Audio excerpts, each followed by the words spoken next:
मैं शील खन्ना ई टेक्निकल जिज्ञासा से आपका स्वागत करता हूं। दोस्तों, मैंने एक पिछला वीडियो डाला था कंप्यूटर हार्डवेयर के ऊपर, पार्ट 1 था मेरा।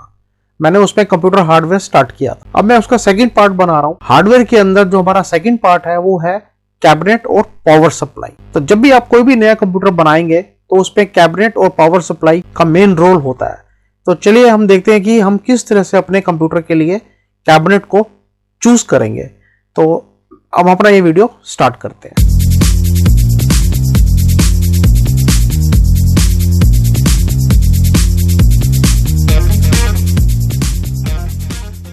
दोस्तों, जब भी हम कंप्यूटर बनाने के लिए डिसीजन लेते हैं तो हमें सबसे पहले यह देखना पड़ेगा कि आपको कैबिनेट किस तरह की चाहिए।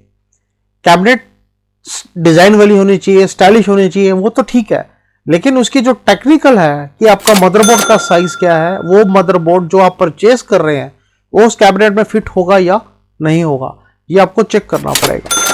तो कौन सा मदरबोर्ड उस कैबिनेट के लिए सूटेबल है, ये आपको चेक करना पड़ेगा।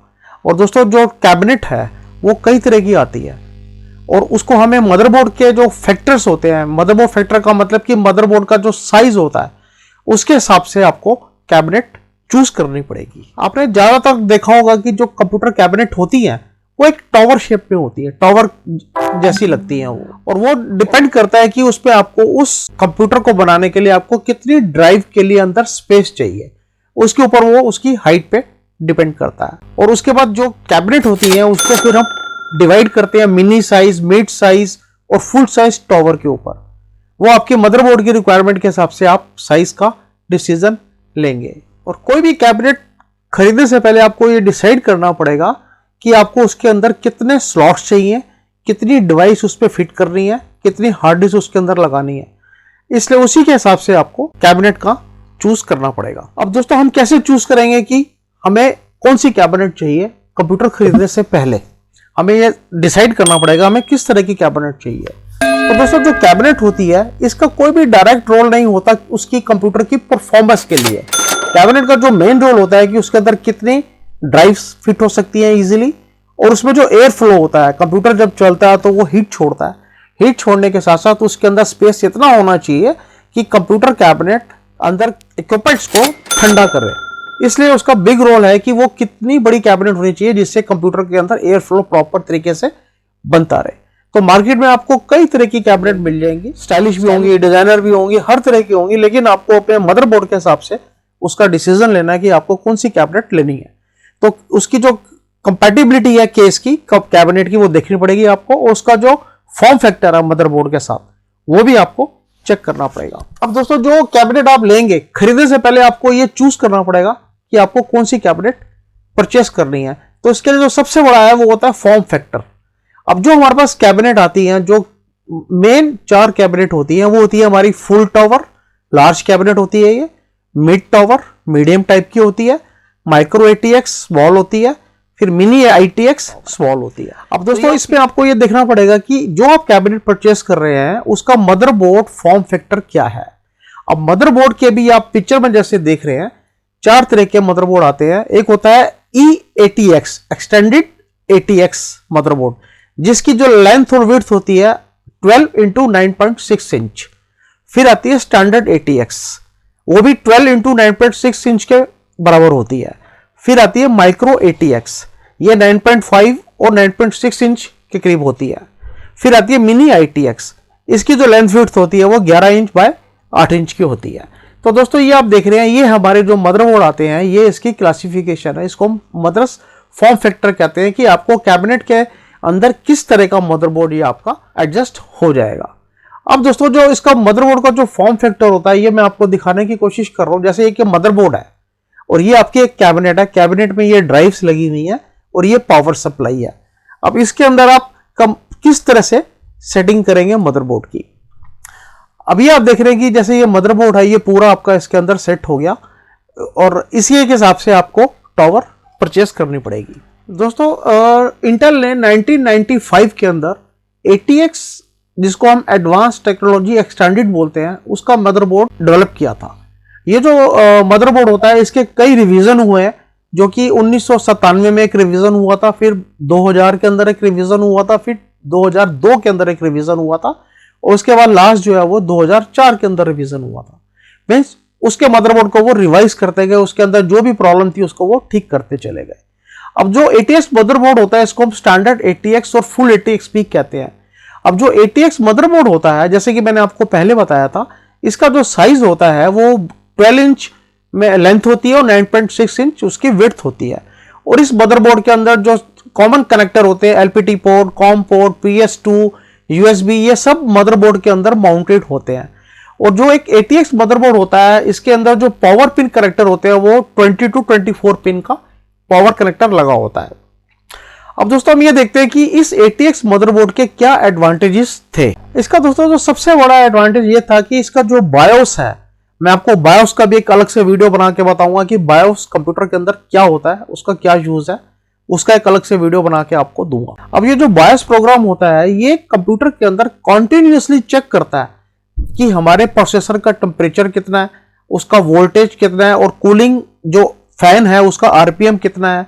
और अगर उसमें कुछ प्रॉब्लम आती है, हीटिंग होती है या ओवर हीटिंग उसके अंदर होती है, तो वो कंप्यूटर को ऑटोमेटिकली शट डाउन कर देता है। ये एक इसका सबसे बड़ा एक मेन एडवांटेज होता है। और इसमें दोस्तों देखते हैं कि जो ATX मदरबोर्ड होता है इसके अंदर जो केबल्स लगती है वो बहुत कम लगती हैं और इसकी जो रिलायबिलिटी है और इसकी जो कॉस्ट है वो भी कम होती है।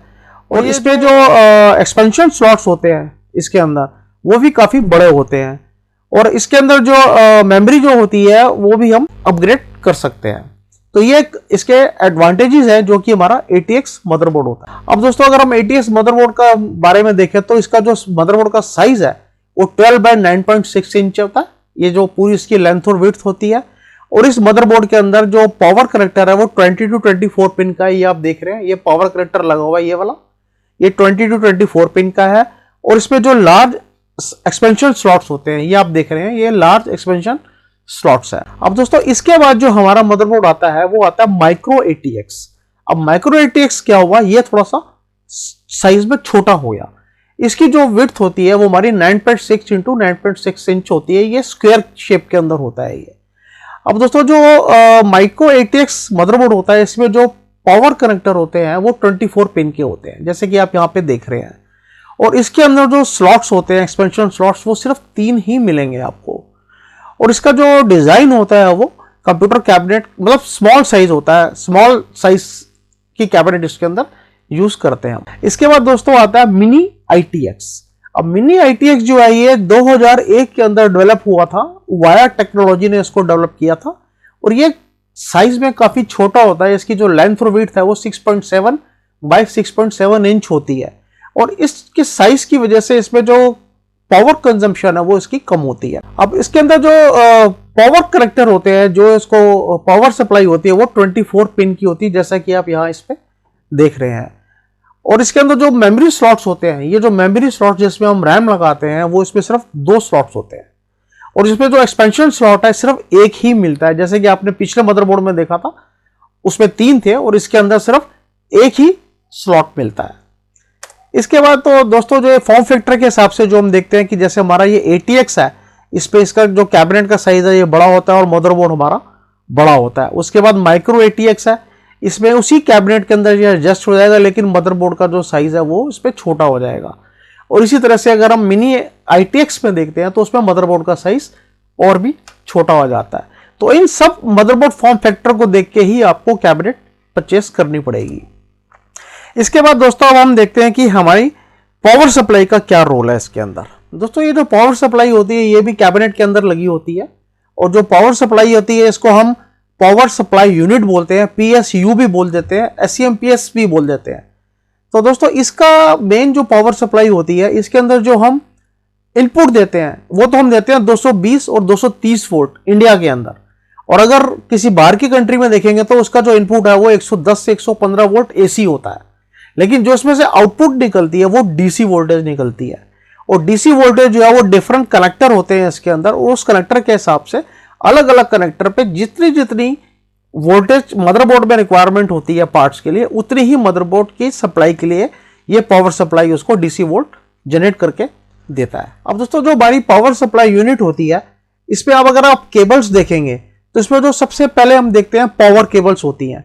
पावर केबल्स में 24 पिन का मदरबोर्ड में जो कनेक्टर लगा होता है वो आप ये देख रहे हैं 24 पिन का कनेक्टर होता है 20+4। उसके बाद इसके अंदर EPS 12 वोल्ट का कनेक्टर होता है जो CPU में लगता है, जो कि 4 या 8 पिन का होता है जैसे कि आप ये देख रहे हैं। उसके बाद 6 और 8 पिन का पावर कनेक्टर होता है जो कि वीडियो कार्ड में लगता है, लेकिन किसी किसी में इसकी जरूरत नहीं होती है। आजकल जो कार्ड आ रहे हैं उसके अंदर इसकी जरूरत नहीं पड़ती है।